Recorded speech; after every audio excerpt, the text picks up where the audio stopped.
Bom, amigos e amigas, dizíamos no nosso vídeo passado sobre as primeiras experiências de Publio Lentulio, lá direto na Palestina.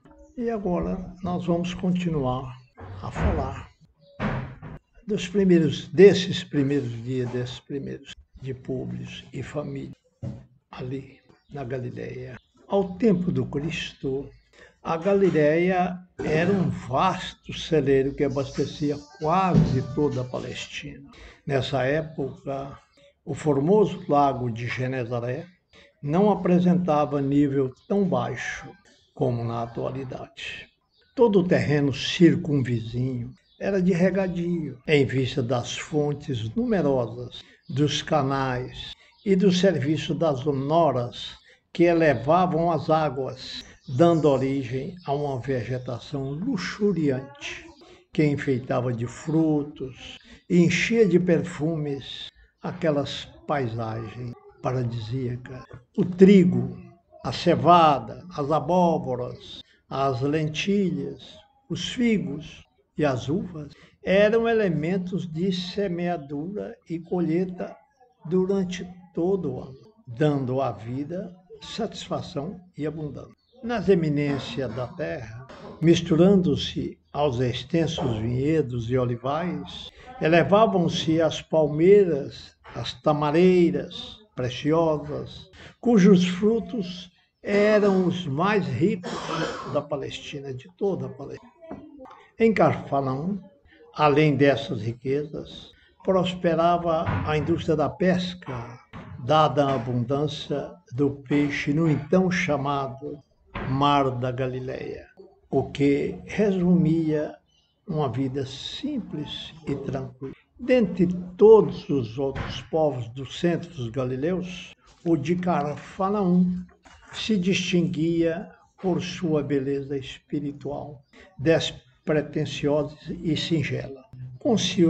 Consciencioso e crente, aceitava a lei de Moisés, mas estava muito longe das manifestações hipócritas do farasianismo de Jerusalém. Foi em virtude dessa simplicidade natural e dessa fé espontânea e sincera que a paisagem de Carfanaum serviu de palco às primeiras lições inesquecíveis e imortais do cristianismo, em sua primitiva pureza. Ali encontrou Jesus o carinho de corações devotados e valorosos, e foi ali que o mundo espiritual encontrou os melhores elementos para a formação da escola inolvidável, onde o Divino Mestre exemplificaria os seus ensinos. Em todas as cidades da região havia sinagogas para que as lições da lei fossem ministradas aos sábados, dia que todos os indivíduos deveriam dedicar exclusivamente ao descanso do corpo e às atividades do espírito. Nessas pequenas sinagogas, franqueava-se a palavra a quanto desejassem utilizá-la. Mas Jesus preferiu o templo suave da natureza para a difusão dos seus ensinos. Todas as classes humildes acorriam às suas prédicas ao ar livre, cuja extraordinária beleza seduzia os corações mais empedernidos. Antiga convenção entre os senhores determinava o repouso dos servos no dia consagrado aos estudos da lei mosaica. E os próprios romanos procuravam cultivar aquelas tradições regionais, buscando a simpatia do povo conquistado. Realmente é de se notar que Roma adotou sempre, em todos os lugares por onde passava aí o seu domínio, Roma adotava não interferir na religião. Interferia em todas as administrações do Estado público, na produção, na distribuição da riqueza, essa coisa toda, mas na religião, não. Roma respeitava as religiões dos povos conquistados, buscando exatamente, como acabamos de dizer, atrair a simpatia desse povo. Nessa época, grande era a afluência dos escravos às pregações consoladoras do Messias de Nazaré. Uma semana havia decorrido após o recebimento das notícias de Roma, e nesse sábado, às primeiras horas da tarde, vamos encontrar Lívia e Ana em conversação íntima e carinhosa. Dizia a jovem Patrícia à serva: sim, se te for possível hoje, agradecerás de viva voz ao profeta em meu nome, já que me sinto tão feliz graças à sua infinita bondade. E dize-lhe que, se puder, nas vésperas de partir para Roma, procurarei conhecê-lo, a fim de lhe beijar as mãos generosas, em testemunho do meu reconhecimento. Não esquecerei as vossas ordens, disse Ana, e espero que possa ir até a casa de Simão para visitá-lo, antes de vos retirar destes lugares. Ainda hoje, prosseguiu a jovem, em tom confidencial, devo encontrar na cidade o velho tio Simeão, que veio da Samaria especialmente para receber a sua bênção e os seus ensinos. Não sei se a senhora sabe que entre os samaritanos e os galileus há rixas muito antigas, mas o mestre, muitas vezes, nas suas lições de amor e fraternidade, tem louvado os primeiros pela sua qualidade leal. Numerosos milagres já foram efetuados por ele na Samaria, e meu tio é um desses beneficiados, que hoje virá receber a bênção de suas mãos consoladoras. Uma doce e comovente fé ungia a alma daquela mulher do povo, intensificando em Lívia o desejo de conhecer aquele homem extraordinário que sabia iluminar com as suas graças os corações mais ignorantes e mais singelos. Ana, disse Lívia, espera um pouco, e dirigindo-se aos seus aposentos.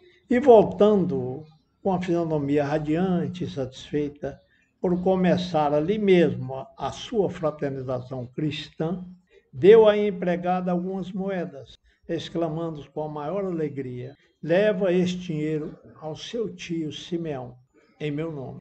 Ele veio de longe para ver o Messias e tem necessidade de recursos. Ana recebeu a importância, que era de alguns denários. Agradeceu, radiante, aquela dádiva considerada como verdadeira fortuna.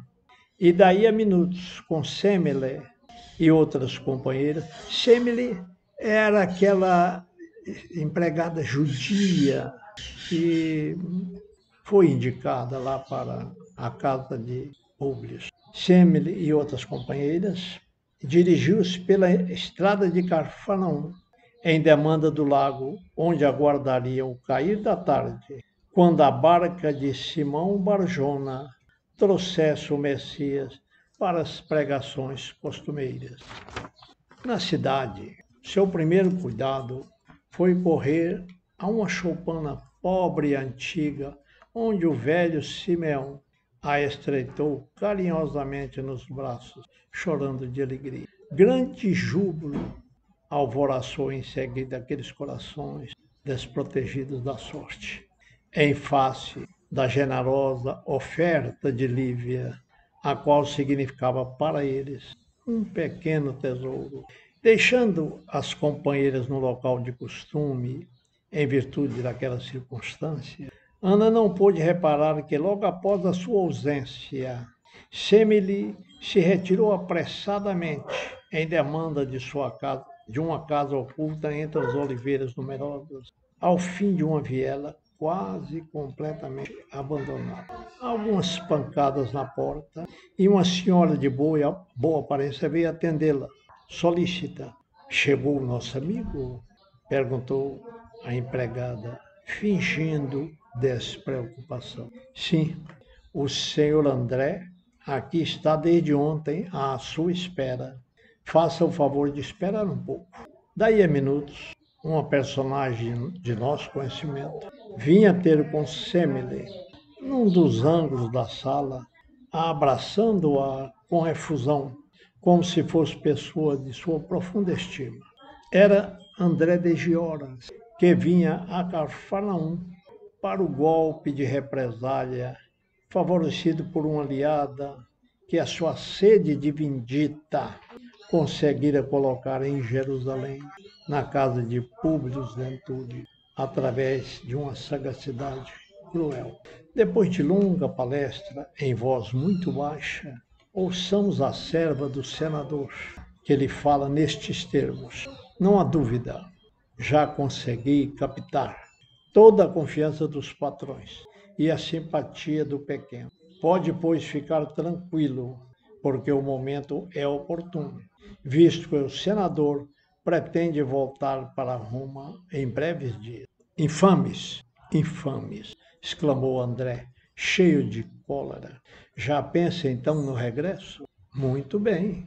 Aquele maldito romano conseguiu escravizar para sempre meu pobre filho, desatendendo às minhas súplicas paternas, mas há de pagar muito caro a sua ousadia de conquistador, porque seu filho há de ser servo na minha casa.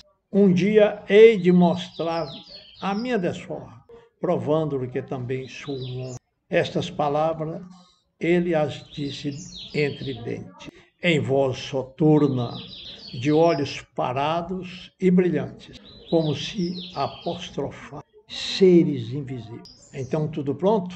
Perguntou Assembly, denunciando uma resolução definitiva. Perfeitamente, respondeu Assembly, com a maior serenidade. Pois bem, de hoje a 3 dias irei até lá, a cavalo, às primeiras horas da madrugada, e entregando-lhe um frasco minúsculo que ela ocultou cuidadosamente nas próprias vestes, continuou em voz abafada.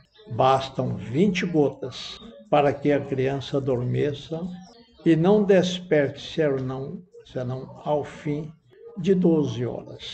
Quando for noite alta, aplique-lhe a beberragem num pouco de água levemente misturada de vinho fraco e espere o meu sinal. Estarei nas proximidades da casa que desde ontem fiquei conhecendo, a aguardar a preciosa carga.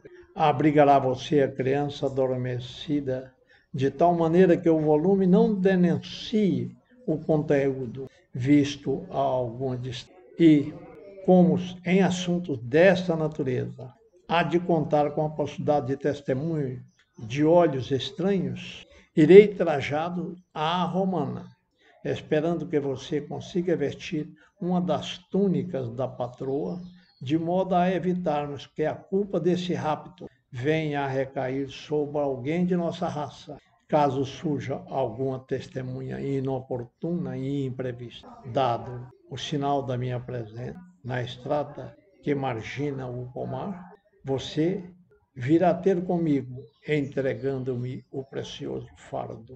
E de olhos perdidos na visão antecipada da sua vingança, André de Gioras exclamou, cerrando os punhos. Bom, devemos lembrar aqui que André de Gioras era o pai de Saul, aquele jovem que havia tirado aquela pedra e que atingiu o rosto de Lívia, quando a família de Públio chegava a Palestina. E ele foi alcançado por um dos gendarmes, dos cavaleiros, que protegeu a família na sua ida para Cafarnaum. Então, esse jovem foi trazido à presença de Públio, que determinou algumas chibatadas nele e que depois soltasse, liberasse o rapaz. Aplicasse apenas algumas chibatadas. E Públio não procurou depois saber se as suas ordens haviam sido cumpridas, e não foram. O rapaz foi vendido como escravo e levado para Roma.